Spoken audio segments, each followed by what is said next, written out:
બિરસા મુંડા આદિવાસીઓના ભગવાન જેમણે ભારતમાં અલગ ધર્મ સ્થાપ્યો. બિરસા મુંડા આદિવાસી સમાજના એવા નાયક હતા કે જેમનું આદિવાસીઓ આજે પણ ગર્વથી સ્મરણ કરે છે. આદિવાસીઓના હિત માટે સંઘર્ષ કરી ચૂકેલા બિરસા મુંડાએ તત્કાલીન બ્રિટિશ શાસન સામે પણ બાથ ભીડી હતી. આજે બિરસા મુંડાની જયંતિ નિમિત્તે વડાપ્રધાન નરેન્દ્ર મોદી 15 નવેમ્બર બુધવારે બિરસા મુંડાના જન્મસ્થળ ઉલિહાતુ ખૂંટી માં યોજાયેલા કાર્યક્રમમાં હાજર રહ્યા હતા. આ દિવસને જનજાતિ ગૌરવ દિવસ નામ આપવામાં આવ્યું છે. ભગવાન બિરસા મુંડાજીને તેમની જયંતિ પર આદરપૂર્વક શ્રદ્ધાંજલિ.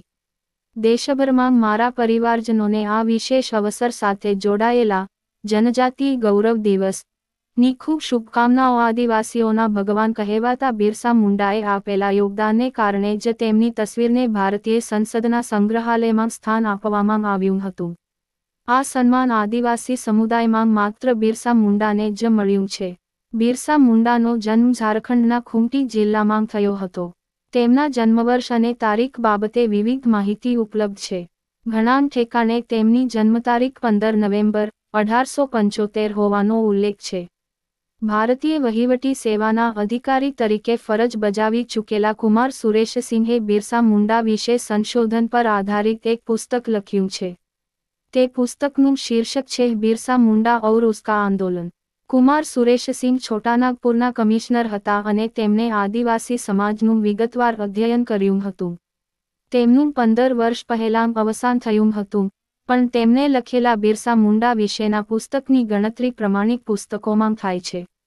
કુમાર સુરેશસિંહે લખેલા પુસ્તકમાં બિરસા મુંડાનું જન્મવર્ષ 1872 હોવાનું જણાવવામાં આવ્યું છે. એ સિવાયની ઘણી રસપ્રદ માહિતી પણ પુસ્તકમાં છે.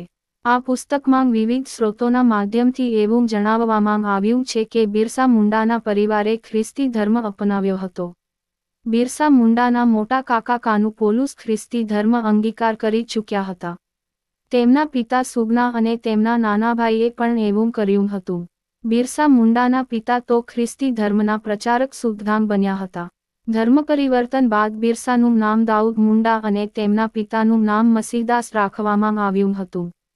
ખ્રિસ્તી ધર્મ સાથેનો સંબંધ તોડ્યો. બિરસા મુંડાના માસી જોની તેમને બહુ પ્રેમ કરતા હતા.